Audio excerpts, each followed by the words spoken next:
আসসালামু আলাইকুম। Technique easy এডুকেশনের পক্ষ থেকে নবম দশম শ্রেণীর শিক্ষার্থীদের জানাচ্ছি শুভেচ্ছা। টেকনিক ইজি এডুকেশন তোমাদের জন্য নিয়ে এসেছে ইজি বায়োলজি এই বইটি, যার একটি পার্ট হচ্ছে প্রিভিয়াস বোর্ড প্রশ্নগুলো অ্যানালাইসিস করা।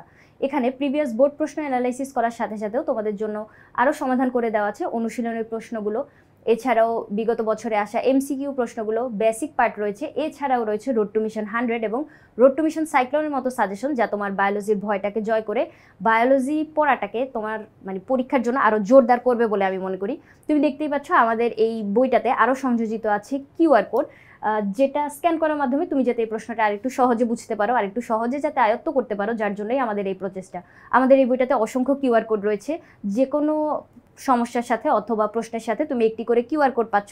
সেক্ষেত্রে তুমি যখন এই প্রশ্নটা সমাধান করতে যাবে, কোনো অসুবিধা অনুভব করলে কিউআর কোডটি স্ক্যান করার মাধ্যমে সাথে সাথে একজন শিক্ষক এসে তোমার সাথে এই প্রশ্নগুলো একটু আলোচনা করবে, যার মাধ্যমে তোমার কোনো ডাউট থাকলে সেটা সলভ হয়ে যাবে, অথবা প্রশ্নটা আয়ত্ত করার ক্ষেত্রে তোমার আর একটু সহজ হবে বলে আমি মনে করি। সেক্ষেত্রে যারা আমাদের বইটি ইতিমধ্যে সংগ্রহ করে নিয়েছো তাদেরকে অসংখ্য ধন্যবাদ। যারা সংগ্রহ করনি তাড়াতাড়ি সংগ্রহ করে নাও, কারণ আমাদের এই বইটি হতে চলেছে বাংলাদেশের প্রথম ডিজিটাল একটি বই, যেখানে তুমি বইয়ের যে সমাধানটার সাথে একজন শিক্ষক ফ্রি পেয়ে যাচ্ছ। অর্থাৎ কোনো কোর্স ফি ছাড়াই তুমি আমাদের কোর্সের সবগুলো ভিডিও একসাথে বইয়ের ভিতর পেয়ে যাচ্ছ।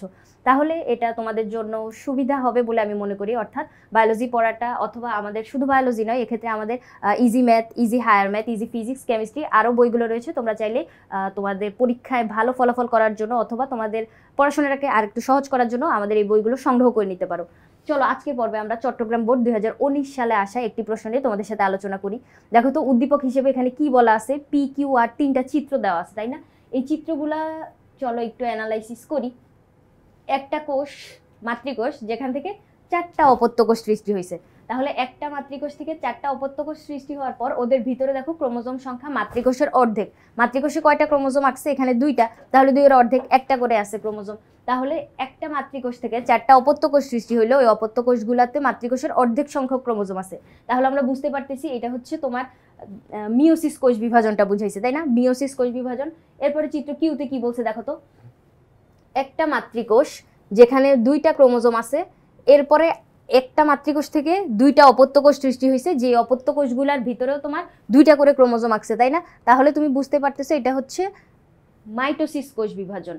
মিওসিস, তারপর মাইটোসিস। এরপরে চিত্র আর কি বলছে দেখো তো, একটা মাতৃকোষ যেখান থেকে 3টা অপত্য কোষ সৃষ্টি হয়েছে। 3টা অপত্য কোষ সৃষ্টি হওয়া তো আমি কখনো শুনি নাই। আমি জানি যে মিওসিসে 1টা থেকে 4টা সৃষ্টি হয়, মাইটোসিসে 1টা থেকে 2টা সৃষ্টি হয়, কিন্তু এইটা এখানে কি দিল? তার মানে এটা একটা অস্বাভাবিক কোষ বিভাজন প্রক্রিয়া, যেখানে মাতৃকোষের ক্রোমোজোম ছিল যে কয়টা, 2টা, সবগুলো বাবুকোষেও সেই 2টা ক্রোমোজোমই আছে, কিন্তু 3টা অপত্য কোষ সৃষ্টি হওয়া তো আমি কখনো শুনি নাই। তার মানে এটা অস্বাভাবিক কোষ বিভাজন প্রক্রিয়া বুঝাইছে। এরপরে চলো প্রশ্নগুলোতে কি বলছে, যে ইন্টারফেস কি। ইন্টার মানে কি? মাঝামাঝি একটা পর্যায়। তারপরে ফেজ মানে হচ্ছে দশা। তাহলে ইন্টারফেজ বলতে আমরা কি বুঝতেছি? কোনো কিছুর একটা মাঝামাঝি দশা বুঝতেছি। ফেজ বলতে আমরা কি বুঝি? দশা বুঝি। এখন কোষ বিভাজনের একটা কোষ বিভাজন ঘটলো, একটু পরে আবার একটা কোষ বিভাজন ঘটবে, তারপর আবার একটা কোষ বিভাজন ঘটবে। এভাবে কোষ বিভাজন যে ঘটতেছে, এই 2টা কোষ বিভাজনের মাঝামাঝি একটা পর্যায় হচ্ছে তোমার ইন্টারফেজ, মাঝামাঝি একটা দশা। এখন এই যে দশাটায় কি হয়? প্রস্তুতি সম্পন্ন হয়। কোষ বিভাজন যে তুমি করবা, প্রস্তুতি লাগবে না? কিছু প্রস্তুতি সম্পন্ন হয়। দেখো তো, কোষ বিভাজনের শুরুতে বা একটি কোষে পরপর বিভাজনের মধ্যবর্তী সময়ে, কোষ বিভাজন মাঝামাঝি যে সময়টা, এই মধ্যবর্তী সময়ে নিউক্লিয়াসের প্রস্তুতিমূলক কার্য সম্পন্নকারী দশা হচ্ছে ইন্টারফেজ। কে প্রস্তুতি নিবে? দেখো তো, নিউক্লিয়াস প্রস্তুতি নিবে। নিউক্লিয়াসের প্রস্তুতিমূলক কার্য সম্পন্নকারী দশা। এখন তুমি আরেকটু ইনফরমেশন এখানে জেনে রাখো, ইন্টারফেস যে দশাটা অর্থাৎ প্রস্তুতিমূলক যে দশাটা, এটা কোষ বিভাজনের থেকে অনেক বেশি সময় ধরে হয়। কিভাবে বুঝবা বলো তো? তুমি যে এসএসসি পরীক্ষা দিবা, 9, 10, তারপর পরীক্ষার আগে কিছু একটু কয়েক মাস সময় থাকে, এই সবগুলো সময় তুমি 2 বছর কি পড়লা? এসএসসির বইটা পড়লা, তাই না? একটা বায়োলজি বই, সেটাই তো আমরা 2 বছর ধরে পড়ি। সেক্ষেত্রে কি হইলো দেখো তো, তুমি বায়োলজি প্রস্তুতিটা 2 বছর ধরে নিচ্ছ, কিন্তু পরীক্ষায় বসবা কতক্ষণ? 3 ঘন্টা। বায়োলজি পরীক্ষাটা তুমি 3 ঘন্টা বসবা। দেখো এই যে উদ্দেশ্যটা, যে কোষ বিভাজন উদ্দেশ্য, কোষ বিভাজনটা কত তাড়াতাড়ি সম্পন্ন হয়ে যায়, কিন্তু প্রস্তুতি কত সময় ধরে চলে। তাহলে এই ইনফরমেশনটা জেনে রাখো যে ইন্টারফেস যে দশাটা, এটা হচ্ছে অনেক দীর্ঘ সময় ধরে হয়। কোষ বিভাজনের তুলনায় এই সময়টা হচ্ছে অনেক বেশি দীর্ঘ হয়। এরপরে খতে কি বলছে, কোন প্রকার কোষ বিভাজনকে হ্রাসমূলক বিভাজন বলে।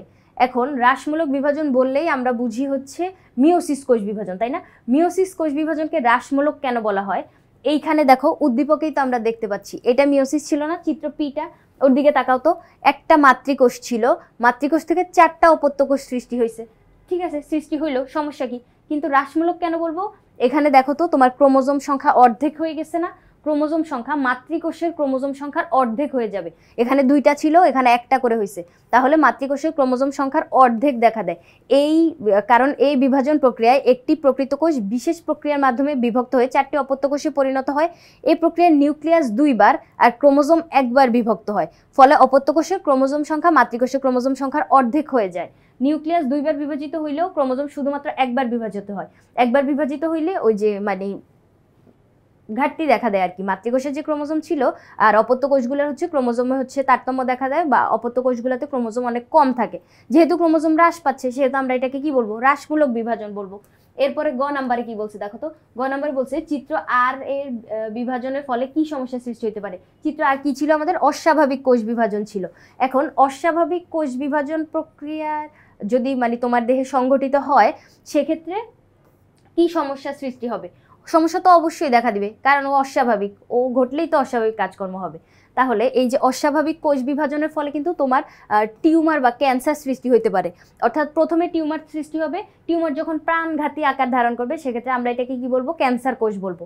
এখন দেখো তুমি যে প্রথমে আর চিত্রটা যে বুঝতে পারছো যে এটা অস্বাভাবিক কোষ বিভাজন, এই কথাটা আগে বলে নিবা, আর এটার ফলে কি হবে, তোমার ক্যান্সার কোষ সৃষ্টি হতে পারে, এই কথাটা বলার পরে এখন আমার কথাগুলো শোনো। একটা আমরা জানি কোনো একটা কোষ বিভাজিত হবে, এখানে কোষ বিভাজন ঘটবে, হ্যাঁ ঘটলো, তাহলে কোষ বিভাজন ঘটতে ঘটতে একটা কোষ দেহ, একটা কোষ মানে জীব দেহ দৈর্ঘ্য বরাবর বৃদ্ধি পাবে, প্রস্থ বরাবর বৃদ্ধি পাবে।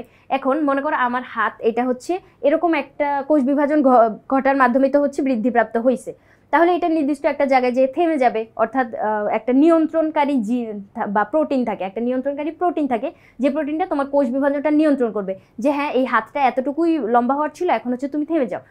কিন্তু এক্ষেত্রে কি হবে, এই যে অস্বাভাবিক কোষ বিভাজন, এখানে হচ্ছে তোমার কোষ বিভাজনটা থামবে না, অথবা নিয়ন্ত্রণকারী যে প্রোটিনটা থাকে ওই প্রোটিনটা স্থানচ্যুত হয়ে যায় অথবা নষ্ট হয়ে যায়। তাহলে দেখো একটা কোষ থেকে 3টা কোষ সৃষ্টি হয়ে গেল, 3টা থেকে 6টা 9টা, এভাবে হচ্ছে বাড়তে থাকবে, অনেক বেশি পরিমাণে বাড়তে থাকে, যার কারণে এখানে হচ্ছে তোমার মাংসের পিণ্ড তৈরি হয়। যে কোনো একটা জায়গায় তোমার কোষ থেকে যদি মাংসের পিণ্ড তৈরি হইতে থাকে সেক্ষেত্রে ওই মাংসপিণ্ডটা পরবর্তীতে তোমার ক্যান্সার কোষে পরিণত হতে পারে। আর আমরা জানি ক্যান্সারের হচ্ছে আজ পর্যন্ত ঔষধ আবিষ্কার হয় নাই, যার জন্য ক্যান্সার হইলে হচ্ছে তোমার মৃত্যু মানে প্রায় অবধারিত এরকম বলা যায়। সেক্ষেত্রে আমরা এরকম একটা উদাহরণ দিয়ে বলতে পারি, মানে এই প্রশ্নটাতে এভাবে উদাহরণ দিয়েই তুমি বলবা যে এইচপিভি একটা ভাইরাস আছে, হিউম্যান প্যাপিলোমা ভাইরাস। এইচপিভি এটার ফুল ফর্ম কি, হিউম্যান প্যাপিলোমা ভাইরাস। এটা কিন্তু তোমার এমসিকিউতেও আসতে পারে।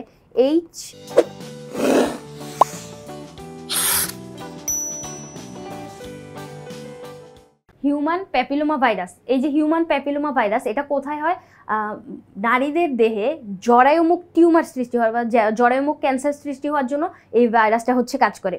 এই ভাইরাসের E6 আর E7 নামক 2টা জিন থাকে। এই যে দেখো এখানে বলছে যে এই যে প্যাপিলোমা ভাইরাসের E6 আর E7 নামক 2টা জিন, ওরা কি করে, কোষ বিভাজন নিয়ন্ত্রণকারী যে প্রোটিনটা থাকে ওই প্রোটিনটাকে স্থানচ্যুত করে দেয়। তাহলে তোমার কোষ বিভাজন নিয়ন্ত্রণের জন্য যে কাজ করতো সে নাই, তাহলে নিয়ন্ত্রণে থাকবে, কোষ বিভাজনটা থাকবে না। সেক্ষেত্রে ওখানে কি হয়, তোমার হচ্ছে লাগামহীনভাবে তোমার কোষ বিভাজন ঘটতে থাকে, যার মাধ্যমে মাংসপিণ্ড তৈরি হয়, তারপরে ওইটা হচ্ছে তোমার ক্যান্সারে পরিণত হয়। তাহলে এই যে ক্যান্সার তৈরি হলো বা ক্যান্সারের ক্ষেত্রে কিন্তু এটা থেকে মুক্তি পাওয়া অনেক কঠিন হয়ে যায়, যার জন্য আমরা বলতে পারি কি অস্বাভাবিক কোষ বিভাজনের ফলে কি হইলো, এই যে চিত্র আর এর বিভাজনের ফলে কি সমস্যা হইতে পারে, অনেক সমস্যা হইতে পারে, টিউমার সৃষ্টি হতে পারে, ক্যান্সার সৃষ্টি হতে পারে, যার মাধ্যমে পরবর্তীতে হচ্ছে জীবন নাশের আশঙ্কা থাকে। তাহলে এই যে অস্বাভাবিক কোষ বিভাজন এটার মানে কি সমস্যাগুলো আমরা বললাম। এরপর ঘতে কি বলছে দেখো তো, জীবের গুণগত স্থিতিশীলতা রক্ষায় পি আর কিউ এর মধ্যে কোনটি অধিক গুরুত্বপূর্ণ। এখন পি ছিল বিওসিস আর কিউ ছিল মাইটোসিস।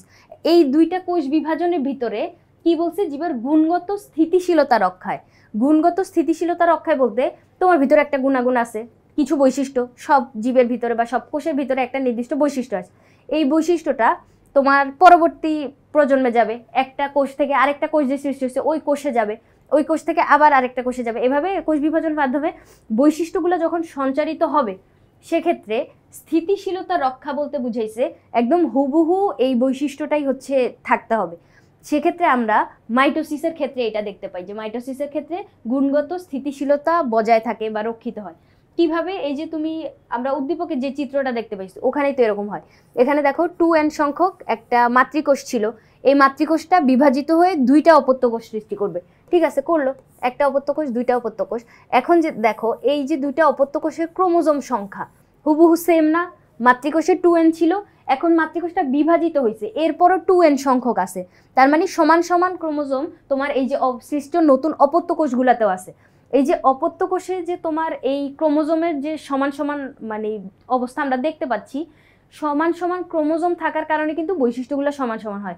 এক্ষেত্রে তোমার কোনো অন্য বৈশিষ্ট্য হচ্ছে মানে কম্বিনেশন ঘটবে না। কি জন্য? কারণ এই কোষটা বিভাজিত হয়েই হচ্ছে তোমার এই দুইটা বাবুকোষ যে তৈরি করছে, এই বাবুকোষগুলার আমরা জানি ক্রোমোজোমই হচ্ছে বংশ পরম্পরায় বৈশিষ্ট্যগুলোকে এক জায়গা থেকে আরেক জায়গায় নিয়ে যায়। তাহলে দেখো এই যে মাতৃকোষে যতগুলো ক্রোমোজোম আছে সবগুলো ক্রোমোজোম ওর একটা করে বৈশিষ্ট্য ধারণ করতেছে। আমরা জানি ওই যে ক্রোমোজোমগুলোর ভিতরেই হচ্ছে তোমার ডিএনএ অবস্থান করে, ডিএনএ ভিতরে জিন অবস্থান করে, জিনের ভিতরে বৈশিষ্ট্য অবস্থান করে। তাহলে এই জায়গাটায় দেখো এই যে ক্রোমোজোমগুলো ডিএনএ ধারণ করলো, ডিএনএ ভিতরে জিন, জিনের ভিতরে যে বৈশিষ্ট্যগুলা, তাহলে এই ক্রোমোজোমের ভিতরে তোমার বৈশিষ্ট্যগুলো আছে। এই ক্রোমোজোমটা হুবহু মনে করো তোমার প্রতিলিপি হচ্ছে এইখানে তুমি দেখতে পাচ্ছ এই দুইটা কোষের ভিতর। সেক্ষেত্রে তুমি বলতে পারো যে মাতৃকোষে যতগুলো বৈশিষ্ট্য ছিল এই অপত্য কোষগুলোতেও সেই বৈশিষ্ট্যগুলাই থাকবে। এখানে আবার কি হয়, তোমার নিউক্লিয়াসের বিভাজন একবার হয়, ক্রোমোজোমের বিভাজনও একবার হয়, আবার সাইটোপ্লাজমের বিভাজনও একবার হয়। যার জন্য এই যে কোষ বিভাজন প্রক্রিয়াটা, সেক্ষেত্রে আমরা এটাকে কি বলি? সমীকরণিক বলি। তাহলে সবগুলো বিভাজন যেহেতু একবার করে হইলো, তাহলে এই জায়গায় কি হয়, তোমার ভারসাম্যটা বজায় থাকে। ওই যে নতুন যে সৃষ্ট দুইটা কোষ, ওই দুইটা কোষের ভিতরে তোমার ক্রোমোজোমের সংখ্যা, নিউক্লিয়াসের সংখ্যা, সাইটোপ্লাজমের পরিমাণ সবকিছু হচ্ছে সমান সমান পরিমাণে বিভাজিত হয়, যার জন্য এটাকে আমরা ভারসাম্য রক্ষাকারী কোষ বিভাজন প্রক্রিয়াও বলতে পারি।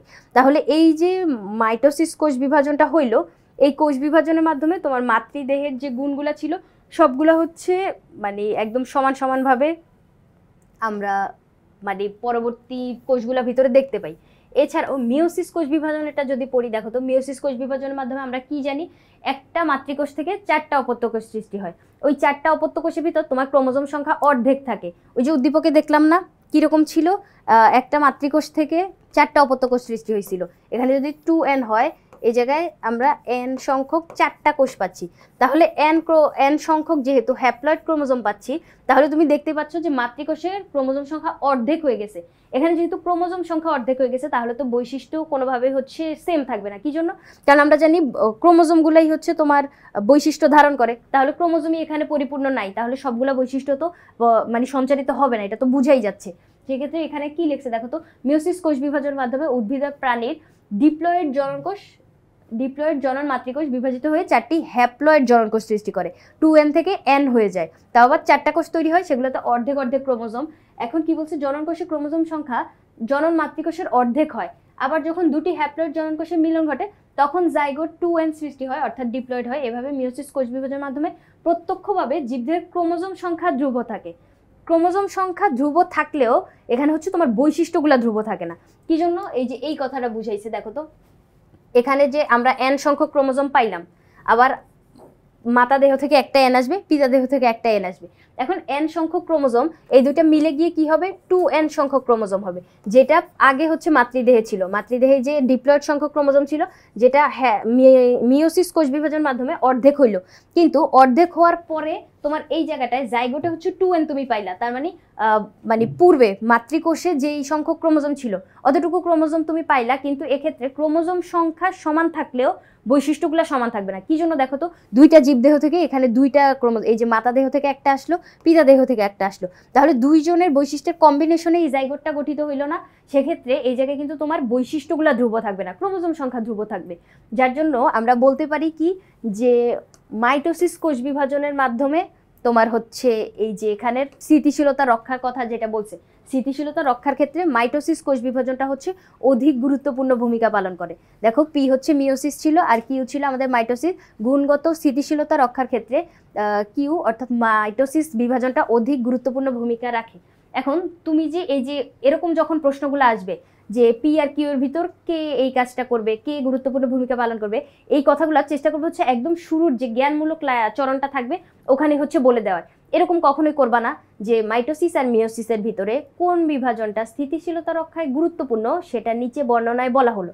তাহলে এরকম হয়ে গেল না যে তুমি টিচারকে টাস্ক দিচ্ছ যে আমার এই বর্ণনাগুলোর ভিতর থেকে আপনি পড়ে বের করেন যে কে গুরুত্বপূর্ণ ভূমিকা পালন করে, মাইটোসিস না মিওসিস। এরকম করার কোনো দরকার নেই, টিচারকে টাস্ক দেওয়া লাগবে না, শুরুর লাইনটাতেই হচ্ছে বলে দিবা, তারপরে ভিতরে হচ্ছে তুমি বর্ণনা লিখবা। তাহলে এইভাবে আমি যেভাবে তোমাকে বুঝায় বললাম ওই ইনফরমেশনগুলাই যদি তুমি পরীক্ষার খাতে সুন্দর করে রিপ্রেজেন্ট করতে পারো, আই হোপ সিকিউতে তোমরা একটা স্ট্যান্ডার্ড মার্কস সিকিউর করতে পারবা। প্রিভিয়াস বোর্ড প্রশ্নগুলো অ্যানালাইসিস করা তোমার পরীক্ষায় ভালো ফলাফল করার জন্য এফেক্টিভ একটা প্রসেস, যার জন্য আমাদের ইজি বায়োলজি বইটাতে তোমাদের জন্য এই সংযোজনটা করা হয়েছে।